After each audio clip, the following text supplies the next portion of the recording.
Hello बच्चों, तो आज हम पढ़ने जा रहे हैं टेस्टिस के बारे में, अर्थात वृषण के बारे में। तो सबसे पहले हम टेस्टिस का क्या देखते हैं, तो एक स्ट्रक्चर देखते हैं और उसी स्ट्रक्चर में पूरा का पूरा टेस्टिस का लंबाई, चौड़ाई या उसके अंदर में क्या सब संरचना होता है उस सब के बारे में हम एक साथ पढ़ लेंगे। तो शुरू करते हैं। सबसे पहले इसका स्ट्रक्चर बनाते हैं। अब स्ट्रक्चर आप ध्यान से देखेंगे, उसके बाद आपको जो है पूरा का पूरा टेस्टिस समझ में आ जाएगा। तो मेरा जो मेन टॉपिक का नाम है वो क्या चीज़ है, तो सर याद रखना है टेस्टिस। क्या चीज़ है, तो टेस्टिस। टेस्टिस को ही हम क्या कहते हैं, तो वृषण कहते हैं। अब इसका संपूर्ण संरचना आपको देखना है। तो यहाँ पे एग्जाम में क्वेश्चन आएगा क्या कि वृषण के अनुप्रस्थ कांत का जो है ना नामांकित चित्र बनाए, या पूछ देगा ट्रांसवर्स सेक्शन ऑफ टेस्टिस। तो उस समय हम सबसे पहले क्या करेंगे, तो सर गोलाकार संरचना बनाएंगे इस तरह से। ऐसे गोलाकार तो होता नहीं है, बट अंडाकार इसको बोल सकते हैं। इस तरह का स्ट्रक्चर बना, ठीक है।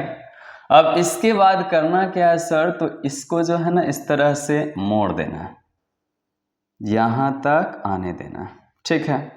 फिर इसको नीचे की ओर जाने देना है और इस तरह से घुमावदार बना देना। ये बनते जाएगा, ये बन के तैयार हो गया। तो इस तरह से मेरा क्या हुआ कि टेस्टिस का जो है ना पहला आंतरिक संरचना कंप्लीट हुआ। अब इसमें सबसे पहला भाग क्या होगा वो समझना है। तो सर इसका जो पहला भाग जो हुआ, जो हम अभी बनाए हैं, उसका नाम क्या होता है सर, तो ये जो दिखाई दे रहा है ना बॉक्स के जैसा, ये जो बॉक्स के जैसा संरचना दिखाई दिया, इसका नाम होता क्या है, तो आप बोलेंगे टेस्टिक्यूलर लोब्यूल। इसी को कहते हैं टेस्टिक्यूलर लोब्यूल, या हिंदी में इसको क्या कहा जाता है सर, तो इसको कहा जाता है वृषण पाली। कौन सा पाली है, तो वृषण पाली। अब क्वेश्चन एग्जाम में आएगा क्या कि सर ऐसा ऐसा जो बक्सा है या वृषण पाली है, इसका नंबर कितना होता है एक टेस्टिस के अंदर में, तो आप बोलेंगे 250 यानी 250। तो पहला ऑब्जेक्टिव बना क्या कि प्रत्येक वृषण के अंदर में वृषण पाली की संख्या कितनी होती है, तो 250 होती है, या number of testicular lobule in a testis means 250, यानी कि यहाँ पे 250 क्या पाए जाते हैं, तो ये पाली पाए जाते हैं। तो इस तरह के पाली की संख्या कितने होंगे, तो 250। अब पॉइंट है दूसरा नंबर पे क्या कि सर इस पाली के अंदर में और कोई संरचना हो सकता है क्या, तो सर अभी शुरुआत है, इसके बाद देखना क्या है कि क्या संरचना इसमें है। तो इसमें क्या होगा कि जाल के जैसा संरचना दिखाई देगा इस तरह से। ये क्या चीज का संरचना है सर, तो जाली का संरचना है। ये जाल के जैसा आपको यहाँ पे संरचना दिखाई देगा, या स्ट्रक्चर जो होगा नेट लाइक स्ट्रक्चर होगा। ये सब में पाया जाता है और इसका नंबर 1 से 3 हो सकता है। डिपेंड करता है किस पे, तो लोब्यूल के साइज पे। अगर लोब्यूल बड़ा है तो उसमें क्या होगा, 3 हो सकता है। उससे छोटा होगा तो यहाँ पे 2 होगा, और सबसे छोटा लोब्यूल होगा तो उसमें मात्र कितना होगा, 1। फॉर एग्जाम्पल यहाँ पे बना दिए हैं। तो यहाँ पे जो सामने वाला जाल के जैसा स्ट्रक्चर बना, जालिका नुमा जो संरचना बना, इसका नाम क्या होगा, तो सर ये जालिका नुमा जो संरचना जो पीला कलर का बनाए हैं, इसका नाम होता है क्या चीज, तो sir seminiferous tubule. Seminiferous tubule, या इसी को हम कहते हैं क्या चीज, तो शुक्र जनन नलिका। हिंदी नाम क्या होगा सर, तो शुक्र जनन नलिका। तो अगर आपसे पूछा जाए कि सर प्रत्येक वृषण पाली में शुक्रजनक नलिका की संख्या कितनी हो सकती है, तो आप क्या बोलेंगे, 1 से 3। या तो 1 हो सकता है, या तो 2 हो सकता है, नहीं तो हाईएस्ट कितना होगा, 3 होगा। डिपेंड किस पे करता है, तो टेस्टिक्यूलर लोब्यूल के ऊपर, यानी कि इसका पाली का आकार जितना बड़ा होगा ना उतना ही ज्यादा इसका क्या होगा, नंबर होगा। अब आया पॉइंट क्या कि सर सेमनीफेरस ट्यूब्यूल हम देख लिए, इसके अंदर कुछ खासियत होगा कि बस ऐसे ही बना हुआ है। तो इसका एक अगला पॉइंट क्या आता है कि सर यह जो है ना, पहला नंबर ओपन कहाँ पे होता है वो समझ लेना। तो ये चारों तरफ से यहाँ पे क्या होगा, तो सर एक नली के सहायता से खुलेगा या डक्ट के सहायता से। ये सब जो है एक पॉइंट पे जा कर के क्या होगा सर, तो ओपन होगा। एक पॉइंट पे क्या हुआ, तो ओपन हुआ। जिस जगह पे ये ओपन होता है या खुलता है उस जगह को एक स्पेशल नाम से जानते हैं। इसका नाम हो जाएगा, आप क्या रखिएगा, रेटी टेस्टिस। कौन सा टेस्टिस है सर, रेटी टेस्टिस, या इसी को बोलेंगे ब्रिसन जालिका। कौन सा जालिका बोले, ब्रिसन जालिका। तो यहाँ पे पॉइंट आया क्या कि जितना भी सेमनीफेरस ट्यूब्यूल है या शुक्रजनन नलिका है वो कहाँ पे जाके खुलता है, तो आप बोलेंगे ब्रिसन जालिका में जाकर के खुलता है। अब आया क्या कि सर ब्रिसन जालिका आगे की ओर बढ़ रहा है, ठीक है, आगे चल के कहाँ पे खुलता है, तो हम पढ़े थे एक ऑर्गन के बारे में, या सर ये एक डक्ट के बारे में, उसका नाम था क्या चीज, तो सर यहाँ पे आया था एपिडायडामिस। कौन आया था, एपिडायडामिस, या इसी को हम बोलेंगे क्या चीज, तो अधिब्रिसन, एपिडायडामिस आ गया, या इसी को क्या बोले थे, अधिब्रिसन। ये अधिब्रिसन बन के तैयार है। तो मेरे सामने क्या आया, तो सर सबसे पहले एक टेस्टिस आया, टेस्टिस के अंदर में देखे तो लोब आया, पाली आया, जिसका नंबर कितना था, तो 250 था। उसके अंदर में क्या था, सेमनीफेरस ट्यूब्यूल, जिसकी संख्या या तो 1 हो सकती थी या 2, हाईएस्ट कितना हो सकता था, तो 3 हो सकता था। इसके बाद आया क्या चीज, तो सर ये आगे चल के जो है ना सब के सब सेमनीफेरस ट्यूब्यूल एक जगह पे ओपन होता है, उस जगह का नाम क्या होता है, ब्रिसन जालिका, या इसी को क्या कहते हैं, रेटी टेस्टिस। अब रेटी टेस्टिस तक आ गया, फिर ये जो डक्ट जा रहा है, यहाँ पे जो नली बन रहा है, जो कहाँ पे जाके ओपन हो रहा है, तो एपिडायडामिस में चाहे अधिब्रिसन में। अब आया क्या कि यह डक्ट ओपन जहाँ पे हो रहा है ये किसके हेल्प से हो रहा है, डक्ट का नाम तो होगा ना कुछ, तो सर इसका नाम अगर रखा जाए तो इसका नाम रखा जाता है वासा इफेरेंसिया, इफेरेंसिया, या इसी को कह सकते हैं क्या चीज सर, शुक्र नलिका, शुक्र नलिका। तो सिंपल सा पॉइंट है क्या सर कि यहाँ पर क्या हुआ कि सबसे पहला ब्रिसन, ब्रिसन के अंदर में पाली, पाली के अंदर शुक्रजनन नलिका, शुक्रजनन नलिका जो ओपन हुआ है जहाँ पे उसको ब्रिसन जालिका, और जहाँ पे आगे चल के खुला उसी का नाम है अधिब्रिसन। अब पॉइंट अगला समझना है जो बहुत ज्यादा जरूरी है, उसका नाम क्या है समझिएगा। इसके अंदर में 2 सेल आएगा, कितना सेल आएगा सर, 2 सेल आएगा। किसके अंदर में आएगा, तो जो सेमनीफेरस ट्यूब्यूल है ना इसके अंदर में 2 प्रकार के सेल आएंगे। कितने प्रकार के सेल आएंगे सर, तो 2 प्रकार के यहाँ पे सेल आएंगे।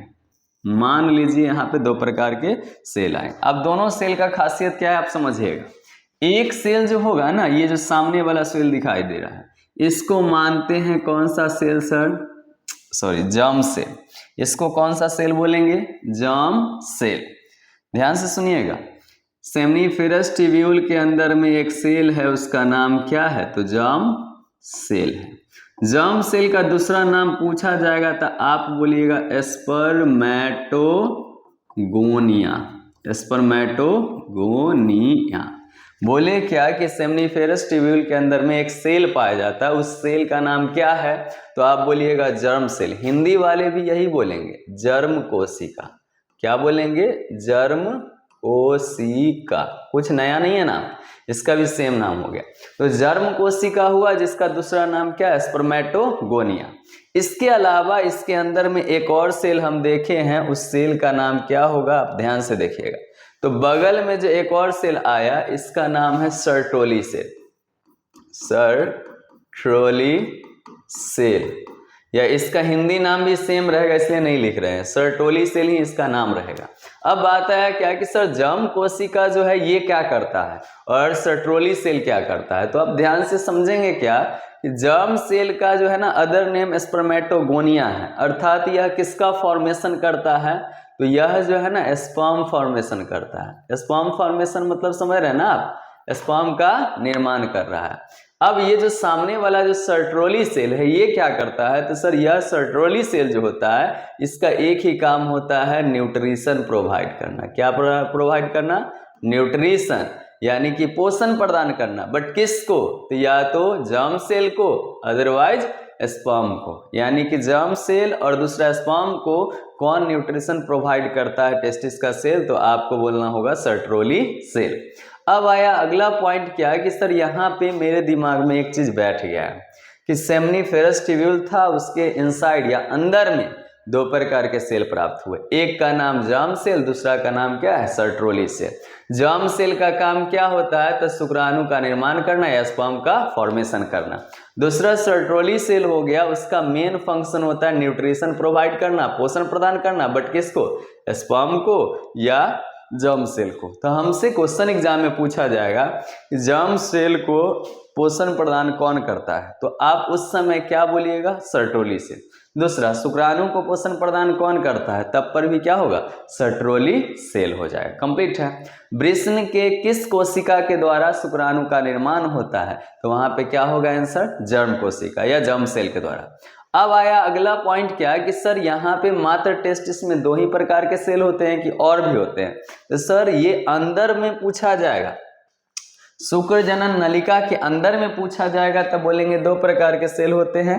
लेकिन शुक्र जनन नलिका के बाहर का बात करें, फॉर एग्जांपल यहाँ पे टेस्टिकुलर लोब्यूल है, तो इसमें बाहर की बात करें, यहाँ पे सब तर एक सेल पाया जाता है। इस चारों तरफ जो है ना, आउटसाइड द सेमनीफेरस ट्यूब्यूल या शुक्र जनक जो नलिका दिखाई दे रहा है, इसके बाहर में एक स्पेशल सेल पाया जाता है। ये जो सामने वाला दिखाई दे रहा है, ये स्पेशल क्या होता है, सेल पाया जाता है।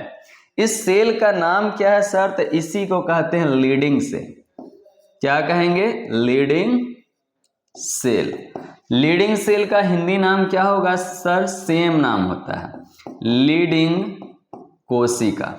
अब बात है क्या कि सर लीडिंग कोशिका का काम क्या होता है, तो सर यही टेस्टिस का ऐसा कोशिका है जो एक हार्मोन सेक्रेट करता है या हार्मोन का निर्माण करता है। उस हार्मोन का नाम आप बताइए। तो यह जो है ना एक हार्मोन निकालता है, उसका नाम है एंड्रोजेन। तो एंड्रोजेन का जो है ना निर्माण करने वाला अगर आपसे पूछा जाए कि किस कोशिका के द्वारा एंड्रोजेन का निर्माण होता है, तो आप क्या बोलिएगा, लीडिंग कोशिका के द्वारा। तो पॉइंट आया क्या है कि सर सेमनीफेरस ट्यूब्यूल के पास या उसके बाहर एक कोशिका पाया जाता है, उसका नाम क्या है, तो लीडिंग कोशिका। लीडिंग कोशिका किस प्रकार के हार्मोन का निर्माण करता है, तो एंड्रोजेन का, ये समझ लेना है आपको। अब बात आया क्या कि सर यहाँ पे जर्म कोशिका के द्वारा जो स्पर्म बना है वो स्पर्म ट्रांसफर होगा, कहाँ पे ट्रांसफर होगा, तो रेटी टेस्टिस में। तब पहला बार स्पर्म जो है निकल के किसके पास जाता है, तो रेटी टेस्टिस के पास या वृषण जालिका के पास। तो ये आपको दिमाग में भर लेना है कि सर शुक्र जनन नलिका या सेमनीफेरस ट्यूब्यूल के द्वारा बनने वाला जो स्पर्म होता है पहला बार किस में जाता है, रेटी टेस्टिस या वृषण जालिका में जाता है।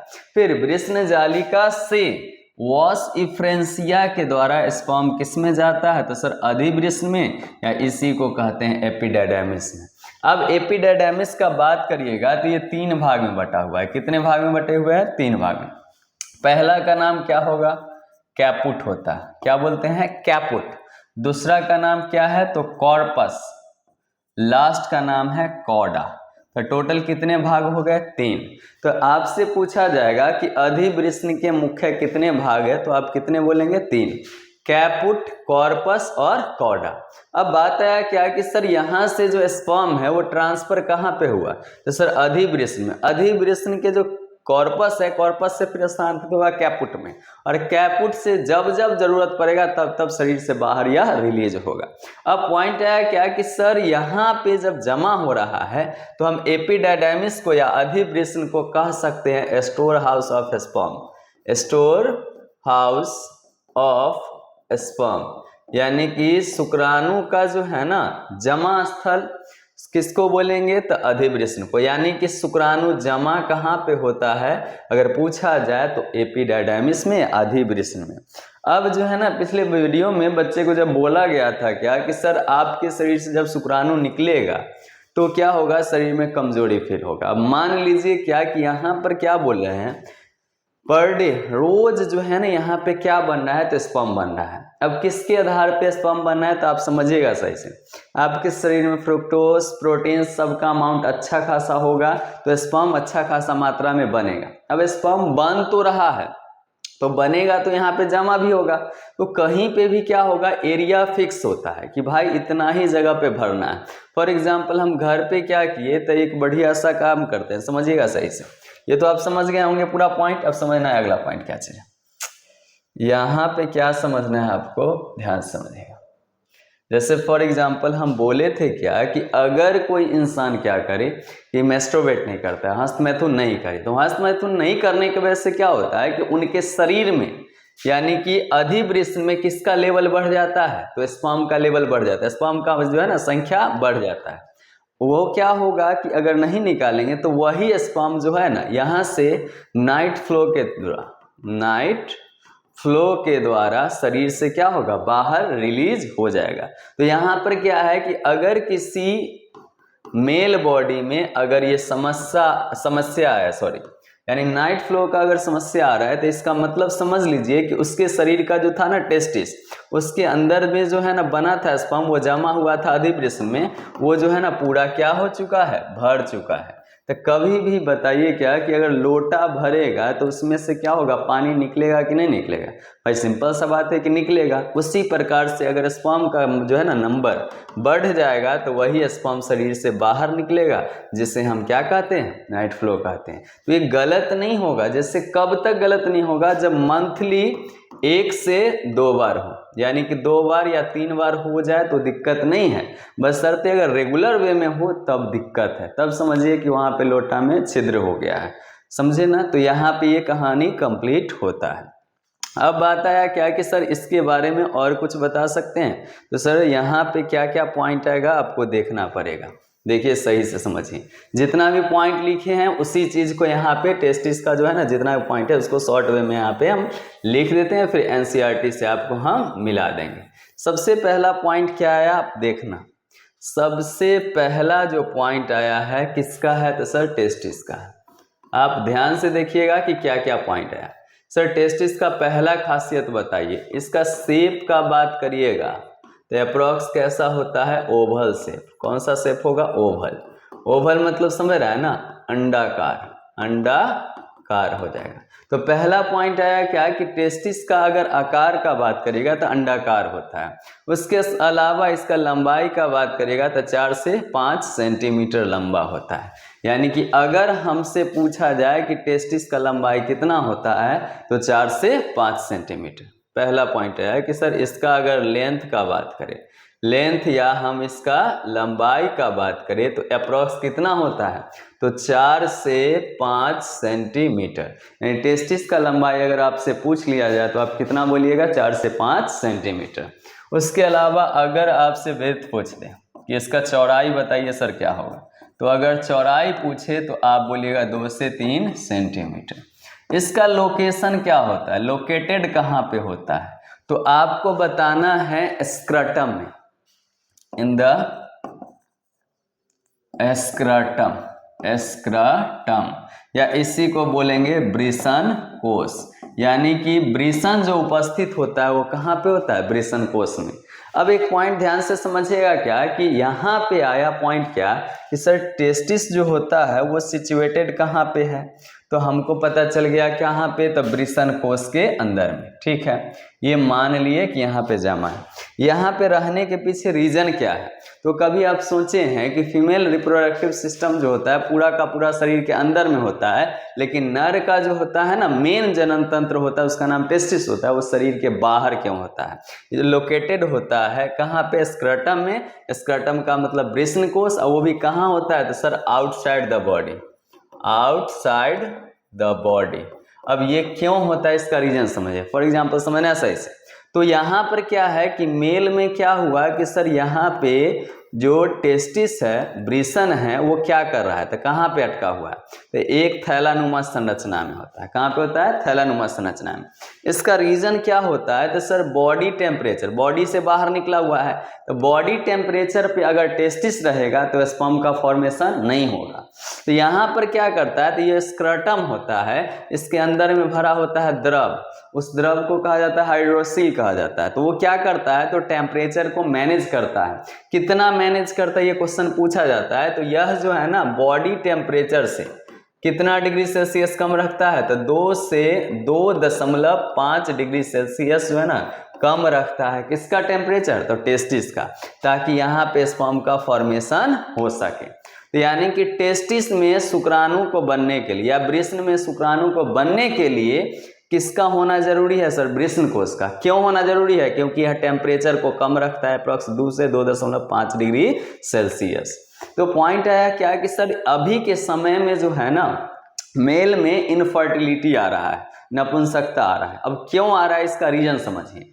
अधिकतर मेल का क्या अब आदत हो गया है सो समझना है कि वो जो नीचे का जो है ना लूजर हो गया, चाहे पैंट पहनते हैं वो कैसा पहनते हैं तो चिपका हुआ, नहीं बहुत ज़्यादा स्ट्रेचुअल पहनते हैं, जिससे क्या होता है कि यह टेस्टिस कहाँ चिपक जाता है तो बॉडी के संपर्क में आ जाता है। अब जैसे ही बॉडी के संपर्क में आएगा तो इसका टेम्परेचर क्या होगा? मेंटेन हो पाएगा? कम तो नहीं होगा, यानी टेम्परेचर का मान बढ़ जाएगा, जिससे क्या होगा इसमें से जो स्पर्म बनेगा वो कैसा रहेगा? तो मरा हुआ रहेगा, तो वो जो है ना बच्चे को जन्म नहीं दे सकता है। तो इसलिए बोला गया है कि आप जितना हो सके उतना पैंट ऐसा पहनिए जो बैगी टाइप का हो। बैगी टाइप का मतलब ढीला ढाला हो, ताकि आपका स्पर्म जो है ना मरे नहीं और आप जो है ना नपुंसक ना बने। उसके अलावा क्या होगा आप समझिएगा। अभी क्या है कि न्यू जनरेशन क्या होता है, कहीं पे गाड़ी लगा दिया, गाड़ी लगाने के बाद गए और वहाँ पे सीट पे बैठ गए। अब सीट पे आप बैठे उस समय आप क्या कर रहे हैं? तो यानी कि सीट गर्म था तो सबसे पहला संपर्क में कौन आएगा? तो टेस्टिस ही आएगा उस गर्मी के संपर्क में, सीट के संपर्क में। तो टेस्टिस में जो स्पर्म जो होगा वो बेचारा क्या होगा? मर जाएगा, और आप जो है ना किसकी ओर बढ़ेंगे? नपुंसकता की ओर बढ़ते जाएंगे। तो ये चीज आएगा आपके अंदर जो है ना, ये दिक्कत होता है। प्राचीन समय में क्या होता था तो सर टेस्टिस का जो है ना पूरा सुरक्षा रखा जाता था। यूज क्या किया जाता था सर? सबसे बढ़िया फेमस जो था उसका नाम क्या है? धोती, नहीं तो लुंगी।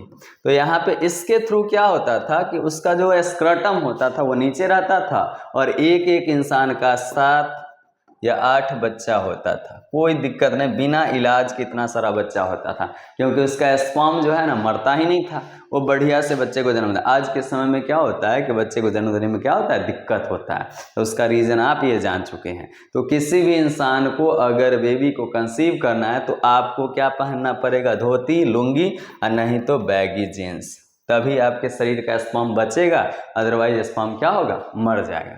तो यहाँ पर ये पॉइंट आया क्या कि सर यहाँ पे ये सामने वाला जो भाग है उसका नाम क्या है? स्क्रटम है।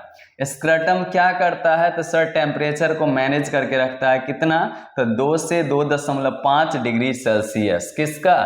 तो वृषण का। ताकि क्या हो सके? ताकि एक चीज हो सके जिसका नाम है स्पर्मेटोजेनेसिस। स्पर्मेटोजेनेसिस, या इसी को बोल सकते हैं क्या चीज? तो शुक्र जनन।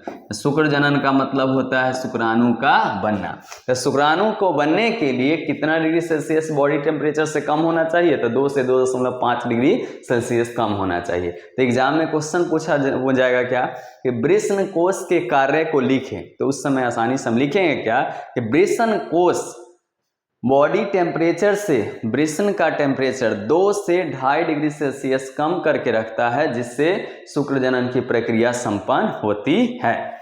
अब बात है इसके अलावा इसके बारे में क्या बोलिएगा सर? तो अभी हम जितना पढ़े हैं उस आधार पे देखेंगे क्या कि इसमें और क्या चीज दिखाई देगा। ध्यान से समझिएगा। तो सबसे पहला पॉइंट आएगा क्या कि सर यहाँ पे पढ़े थे कि वृषण के अंदर में एक चीज पाया जाता है, उसका नाम है टेस्टिक्यूलर लोब्यूल। सबसे पहला आएगा कि एक टेस्टिस में कितने टेस्टिक्यूलर लोब्यूल होते हैं? तो टेस्टिक्यूलर लोब्यूल का नंबर पूछा जाए या लोब पूछा जाए वृषणपाली की संख्या, तो कितना होगा? 250। अभी तुरंत बताए हैं कि प्रत्येक जो है ना टेस्टिस में टेस्टिक्यूलर लोब्यूल या वृषणपाली की संख्या कितना होता है? 250 होता है। अब आता है क्या कि सर 250 है, 250 में एक चीज और बताइए कि इसके अंदर में फिर क्या पाया जाता होगा? कुछ ना कुछ तो पाया जाता होगा। तो सर इस टेस्टिक्यूलर लोब्यूल के अंदर में एक संरचना पाया जाता है, उसका नाम होता है सेमनीफेरस ट्यूब्यूल। कौन सा ट्यूब्यूल है सर? सेमनीफेरस ट्यूब्यूल, यानी कि इसी को बोल सकते हैं शुक्र जनन नलिका। इसकी संख्या बोले थे सर 1 से 3 हो सकता है। कितना होगा? 1 से 3। अब इस सेमनीफेरस ट्यूब्यूल के अंदर एक था बाहर। पॉइंट आया क्या कि सर सेमनीफेरस ट्यूब्यूल के अंदर में कौन सा सेल होता है और बाहर में कौन सा सेल होता है। अब ध्यान से समझिएगा, तो सेमनीफेरस ट्यूब्यूल के अगर हम इनसाइड बात करें, इनसाइड का मतलब क्या हुआ सर, अंदर। एक हो जाएगा कथी बोले, तो आउटसाइड। आउटसाइड का मतलब क्या हुआ, बाहर। तो अगर हम इनसाइड का बात करें, अंदर का बात करें, तो दो प्रकार के सेल प्राप्त होंगे। पहला का नाम बोले थे हम जर्म सेल, दूसरा का नाम बोले थे सर्टोली सेल। तो मेरे पास कितने प्रकार के सेल आए, दो प्रकार के। किसमें, तो इनसाइड द सेमनीफेरस ट्यूब्यूल। बोले थे कि वृष्ण के अंदर में जो ट्यूब्यूल था, ट्यूब्यूल के अंदर में दो प्रकार के सेल थे। एक सेल का नाम क्या बोले तो जर्म सेल, और दूसरा का नाम क्या था, सर्टोली सेल। अब ये बोला गया था कि जर्म सेल का दूसरा नाम पूछा जाएगा तो स्पर्मेटोगोनिया होगा। क्या होगा बोले, स्पर्मेटोगोनिया। सर्टोली सेल का क्या कोई अलग नाम नहीं होगा। अब पॉइंट आया क्या कि स्पर्मेटोगोनिया का काम क्या होता है, तो आप बोलेंगे स्पर्म फॉर्मेशन। इसका मेन फंक्शन होता है स्पर्म फॉर्मेशन, जबकि बगल वाला जो सर्टोली सेल है इसका काम है न्यूट्रिशन प्रोवाइड करना। न्यूट्रिशन का मतलब क्या हुआ सर, तो पोषण प्रदान करना, बट किसको, ये आपको रखना है याद, दो कोशिका। पहला तो जर्म सेल को देगा और दूसरा किसको, तो स्पर्म को। जब स्पर्म बन जाएगा तो उसको देगा। तो सर्टोली सेल किसे पोषण प्रदान करता है, तो आप बोलेंगे जर्म कोशिका और शुक्राणु कोशिका को।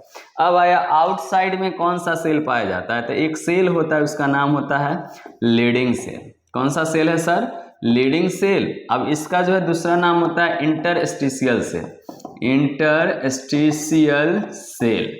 अब इसका क्या खास बात होता है, तो सर यह जो है ना एक हार्मोन सेक्रेट करता है। क्या निकालता है, हार्मोन, उसी का नाम होता है एंड्रोजेन। तो सर यहाँ पे क्वेश्चन पूछा जाए कि लीडिंग सेल से किस प्रकार के हार्मोन निकलते हैं, तो आप बोलेंगे कौन सा, एंड्रोजेन। एंड्रोजेन क्या करता है, तो मेल में जो बियर्ड लाने में सबसे बड़ा योगदान किसका होता है, एंड्रोजेन और टेस्टोस्टेरोन का। उसके अलावा लिबिडो को दर्शाता है, यानी मेल में मेल वाला कैरेक्टर जो होगा, यानी फीमेल के प्रति अट्रैक्शन होता है, वो किसके कारण होता है, एंड्रोजेन के कारण। तो यहाँ पर याद रखिएगा क्या कि दिल उल का जो बात करता है वो सब गलत है। यहाँ पे अगर कोई मेल है तो उसमें फीमेल के प्रति अट्रैक्शन आ रहा है, तो उसका सबसे बड़ा कारण क्या होता है, एंड्रोजन। अब बहुत स्टूडेंट को हम ऐसा देखे हैं, या स्टूडेंट क्या लोगों को भी देखे हैं कि श्राफत दिखाते हैं। श्राफत क्या दिखाएंगे कि सर मेरे अंदर जो है ना एक चीज नहीं है, वो भी क्या, तो फीमेल के प्रति कोई भी अट्रैक्शन नहीं है। तो वहां पे बोलने का मतलब उसका क्या है, वो गलत बोल रहे हैं। अगर वो बोल रहे हैं कि मेरे अंदर ये अट्रैक्शन नहीं है, इसका मतलब वो क्या है, तो सर छौका है, मतलब समझ रहे हैं ना, ये है। क्योंकि उसके अंदर क्या हुआ कि लीडिंग सेल एक्टिव नहीं हुआ, एंड्रोजन बना नहीं, तो वो बच्चे को कंसीव भी नहीं कर सकता है। तो यहाँ पर याद रखिए कि अगर कोई भी आपको बोले कि मेरे अंदर कोई भी अट्रैक्शन नहीं है, इसका मतलब वह व्यक्ति क्या नहीं है, तो मेल नहीं है, नर नहीं है। नर का मतलब क्या, तो पुरुष नहीं है, वो पुरुष के नाम पे कलंक है। ये हो गया पॉइंट इसका, किसका, टेस्टिकुलर लोब का। अब देखते हैं क्या कि आपके सामने में एनसीईआरटी क्या लिखता है। एनसीईआरटी कुछ ना कुछ तो लिखा होगा, तो सर यहाँ पे क्या क्या पॉइंट आ सकते हैं आपको देखना है। एक सेकेंड आप रोकेंगे, क्या हुआ,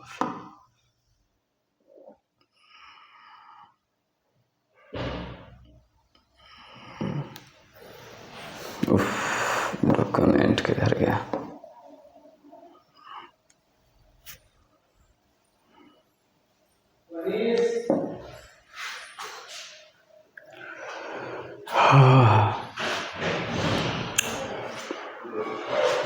ओपन होगा तब ना यार,